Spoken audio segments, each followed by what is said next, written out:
ഞാൻ വന്നിട്ടുള്ളത് പഴംപൊരിൻ്റെ റെസിപ്പി ആയിട്ടാണ്. ഈ പഴംപൊരി നല്ല മുരിമുരിയേനെ കറുമുറ അറിഞ്ഞ് കഴിക്കാൻ പറ്റുന്ന പഴംപൊരിയാണ്. അപ്പോൾ ഞാൻ ഈ രീതിയിലാണ് ഉണ്ടാക്കൽ. അപ്പോൾ ഞാൻ വീഡിയോ എടുത്ത് നിങ്ങളെയും കൂടി കാണിക്കുകയാണ്. നല്ല ടേസ്റ്റാണ് ഇത് കഴിക്കാൻ. ചൂടോടെ ഇങ്ങനെ കറുമുറു പറഞ്ഞ് കഴിക്കാൻ നല്ല ടേസ്റ്റാണ്. നല്ല പഴുത്ത പഴം ആവണം. അപ്പം ഇനി ഇതെങ്ങനെ ഉണ്ടാക്കണമെന്ന് നോക്കാം.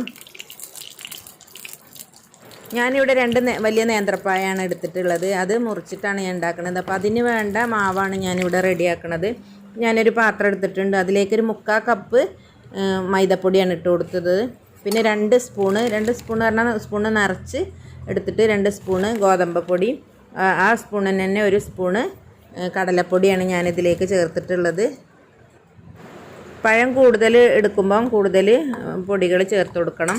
ഞാനിതിലേക്കൊരു പിഞ്ച് ഉപ്പ് ചേർക്കുന്നുണ്ട്. പിന്നെ ഒരു 1/4 ടീസ്പൂണ് ബേക്കിംഗ് സോഡയാണ് ഞാൻ ചേർക്കുന്നത്. ഇത് നന്നായിട്ട് സ്പൂണ് വെച്ചിട്ട് ഇളക്കിയിട്ട് ഇതിൽ നന്നായിട്ട് ഇളക്കി യോജിപ്പിച്ചെടുക്കുക. ഇനി ഞാനൊരു 3/4 ഗ്ലാസ് വെള്ളമാണ് എടുത്തിട്ടുള്ളത്. ആവശ്യത്തിന് നമ്മൾ കുറേശ്ശെ ഒഴിച്ചിട്ട് കട്ട കെട്ടാതെ ഇങ്ങനെ പതുക്കെ ഇളക്കിയെടുക്കണം. നന്നായിട്ട് ഇളക്കിയിട്ട് കട്ടല്ലാതെ നല്ല പേസ്റ്റാക്കി എടുക്കണം. ഇത് വെള്ളം നീണ്ടു പോയാൽ അത് നമ്മൾ പഴത്തിൻ്റെ ഇതിൽ ഒട്ടിപ്പിടിക്കൂല, അങ്ങനെ ലൂസായിട്ട് ചാടിപ്പോവും. പിന്നെ അത് എണ്ണയിലേക്ക് ഇടുമ്പോൾ പൊങ്ങി വരില്ല. അപ്പോൾ അതാ ഞാനിവിടെ ഈ രീതിയിലാണ് മാവ് റെഡിയാക്കിയിട്ടുള്ളത്. ഇത്രയും ടൈറ്റ് വേണം, എന്നാലേ നമുക്ക് നന്നായിട്ട് പൊങ്ങി വന്ന് ആ മുരിഞ്ഞ ആ ഒരു പഴംപൊരി കിട്ടുള്ളൂ. അപ്പോൾ മാവ് ഇവിടെ റെഡി ആയിട്ടുണ്ട്. ഞാൻ 2 നേന്ത്രപ്പഴമാണ് എടുത്തിട്ടത്. ഇത് നടു മുറിച്ചിട്ട് ഒരു മുറി 3 പീസാക്കിയിട്ടാണ് ഞാൻ പൊരിച്ചെടുക്കുന്നത്. ഇതവിടെ കഷ്ണം മുറിച്ച് വെച്ചിട്ടുണ്ട്. അപ്പോൾ ഇതാ ഈ ഒരു ലെവലിലാണ് ഞാൻ മുറിച്ച് വെച്ചിട്ടുള്ളത്. പറ്റ കട്ടി കുറച്ചാൽ നമുക്കത് ചിലപ്പോൾ മാവുന്ന് എടുക്കുമ്പോൾ പൊട്ടിപ്പോകാൻ സാധ്യത ഉണ്ട്. അപ്പോൾ ഞാൻ ചട്ടി അടുപ്പിൽ വെച്ചിട്ട് എണ്ണ ചൂടാക്കി എടുത്തിട്ടുണ്ട്. വെളിച്ചെണ്ണയാണ് എടുത്തിട്ടുള്ളത്. ഇനി ആ മാവിലേക്ക് നമ്മൾ മുറിച്ച് വെച്ച പഴം ഇട്ട് കൊടുത്തിട്ട് ഇളക്കിയിട്ട് അത് പതുക്കെ ആ എണ്ണയിലേക്ക് ഇട്ട് കൊടുക്കുക.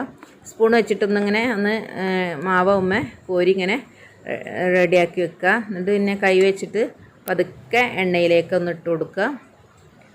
കൈ പൊള്ളണത് കരുതണം. ഇപ്പോൾ കണ്ടോ, ഇടുമ്പോഴത്തിന് തന്നെ അത് പൊങ്ങി വരുന്നുണ്ട്. ഞാനൊരു 3 എണ്ണം വെച്ചിട്ടാണ് പൊരിച്ചെടുത്തത്. ചെറിയ പഴമാണെങ്കിൽ പിന്നെ 2 ഭാഗം കട്ട് ചെയ്തിട്ട് നീളത്തിൽ മുറിച്ചെടുത്താൽ മതി. ഇത് ഞാൻ വലിയ പഴമായതുകൊണ്ട് നടു മുറിച്ചതാണ്. അപ്പോൾ അതാ ഒരു ഭാഗം പൊരിഞ്ഞ് വന്നിട്ടുണ്ട്. ഇനി ഒന്ന് മറിച്ചിട്ട് കൊടുത്തിട്ട് മറ്റേ ഭാഗം കൂടി നന്നായിട്ട് ചുവന്ന് വന്നപ്പോൾ നമുക്ക് കോരിയെടുക്കാം. മൈദപ്പൊടിയും കടലപ്പൊടിയും ഗോതമ്പ് പൊടിയും കൂടി കൂട്ടി നമ്മൾ മാവ് ഉണ്ടാക്കുകയാണെങ്കിൽ നല്ല ഒരു മുരിഞ്ഞൊരു പഴംപൊരി നമുക്ക് കിട്ടും. അപ്പോൾ ഇതാ മൂത്തിട്ട് ഞാൻ എണ്ണയിൽ നിന്ന് കോരിയിട്ട് ഒരു ടിഷ്യൂ പേപ്പറിലേക്കാണ് ഇട്ടത്.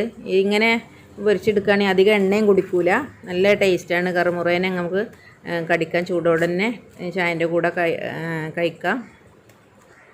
അപ്പോൾ നമ്മുടെ പഴംപൊരി എല്ലാം പൊരിച്ച് കോരിയിട്ടുണ്ട്. ഇതാ നല്ല മുരിഞ്ഞിരിക്കുകയാണ്. ഈ ചൂടോടെ തന്നെ കഴിക്കാൻ നല്ല ടേസ്റ്റാണ്. ഇപ്പോൾ എല്ലാവരും ഈ രീതിയിലൊന്ന് ഉണ്ടാക്കി നോക്കുക.